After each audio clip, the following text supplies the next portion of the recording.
আসসালামু আলাইকুম। কেমন আছেন আমার প্রাণপ্রিয় ভাই ও বোনেরা? আজ আবার একটা ছোট্ট ভিডিও নিয়ে চলে এসেছি আপনাদের মাঝে। যাদের ছোট ছোট ছেলে মেয়ে আছে তাদের প্রতিদিনে বাচ্চাদের নিয়ে স্কুলে যাতায়াত করতে হয়, ঠিক তেমন আমারও করতে হয়। আমার বড় ছেলে 2টা বাজে ক্লাস আছে, তাকে নিয়ে আমি যাচ্ছি স্কুলে দিয়ে আসার জন্য।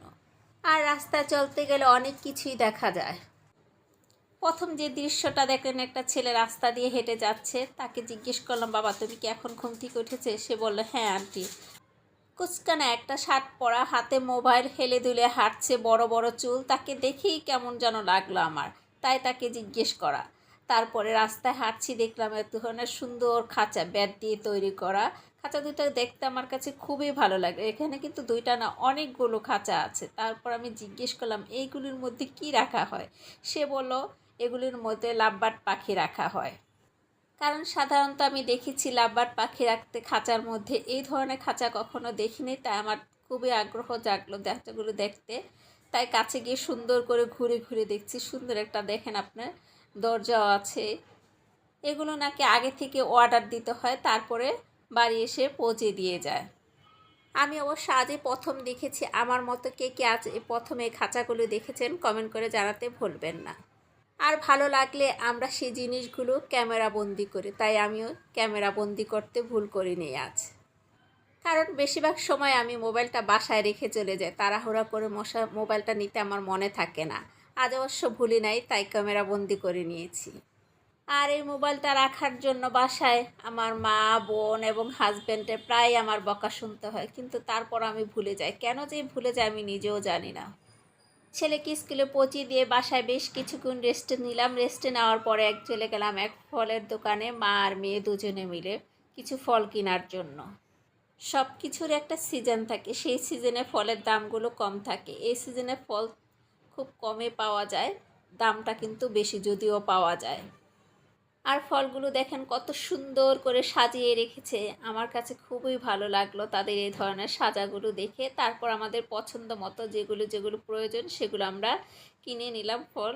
তারপর বাসার দিকে রওনা হলাম। তবে প্রতিটা ফলে আমরা যখন বাসায় খেয়েছিলাম খুবই মিষ্টি হয়েছিল। তারপরে ফল নেওয়া শেষ, আমরা বাড়ির দিকে রওনা দিলাম। হাঁটতে হাঁটতে রাস্তায় দেখি কিছু ছেলেরা এভাবে খেলা করছে। এটাকে বলে মার্বেল, অনেকে অনেকে আবার বলে গুলি, যেটাই বলেন না কেন। খেলাটা দেখতে কিন্তু খুবই ভালো লাগলো। আর মনে পড়ে গেল আমার সে ফেলে আসা ছেলেবেলার দিনের কথা। আমরা ছোটোবেলা কত ধরনের খেলা খেলেছি। এখনকার বাচ্চারা কিন্তু সে ধরনের খেলা খেলতে পারে না, তারা বেশিরভাগ সময় স্কুল আর 4 দেওয়ালের মাঝে বন্দি থাকে। আমার অবশ্য ছেলেবেলাটা কেটেছে গ্রামের বাড়িতে, তাই আমি অনেক ধরনের খেলা নামও বলতে পারি এবং খেলেছিও। কিন্তু আমার 2 ছেলে তো গ্রামের বাড়িতে তেমন একটা যায়নি, তারা ঢাকা শহরে বড় হয়েছে। তারা অনেক ধরনের খেলার নামও বলতে পারে না এবং তাদের খেলানো হয়নি। শহরে এরকম অনেক বাচ্চা আছে, তারা খেলে না, শুধু 4 দেওয়ালের মাঝেই বন্দি থাকে। সময় পেলে মোবাইল, টিভি, এই নিয়েই তাদের জগৎ। তাদের এই খেলাগুলো আমি অনেকক্ষণ মনোযোগ দিয়ে দেখলাম আর ভিডিও করলাম। যাই হোক, আমার ভিডিওগুলো যদি আপনাদের কাছে ভালো লাগে তাহলে লাইক, কমেন্ট, শেয়ার করতে ভুলবেন না। আমার 2 ছেলে এখন স্কুলে, যদি তারা এই খেলাটা দেখতো তাহলে খুব খুশি হতো। আর বারবার জিজ্ঞেস করতো, আম্মু এটা কী, এরা কীভাবে শিখলো, নানান ধরনের প্রশ্ন করতো। হাঁটতে হাঁটতে চলে আসলাম বাসার কাছে। আর বেশি দূর না আমাদের বাসাটা। এসে দেখি বাসার সামনে একটা দোকানের মধ্যে এভাবে খাট বিছিয়ে রেখেছে। এটা সাধারণত খাট বলে না, চৌকি বলে। আপনারা কে কী বলেন কমেন্ট করে জানাতে ভুলেন না। এটার মধ্যে আমি কখনো কিছু দেখি নাই, মাঝে মাঝে দেখি এভাবে কুকুর শুয়ে থাকে। তবে আজ দেখা যাচ্ছে একটা কুকুর। এখানে 3টাও বসে, 4টাও বসে, আবার মাঝে মাঝে দেখি একটাও নেই। যে এত সুন্দর করে খাটটা বিছিয়ে রেখেছে, সে যদি এগুলি দিত তাহলে কুকুরের কতই না আরাম হতো, তাই না? আল্লাহ হাফেজ।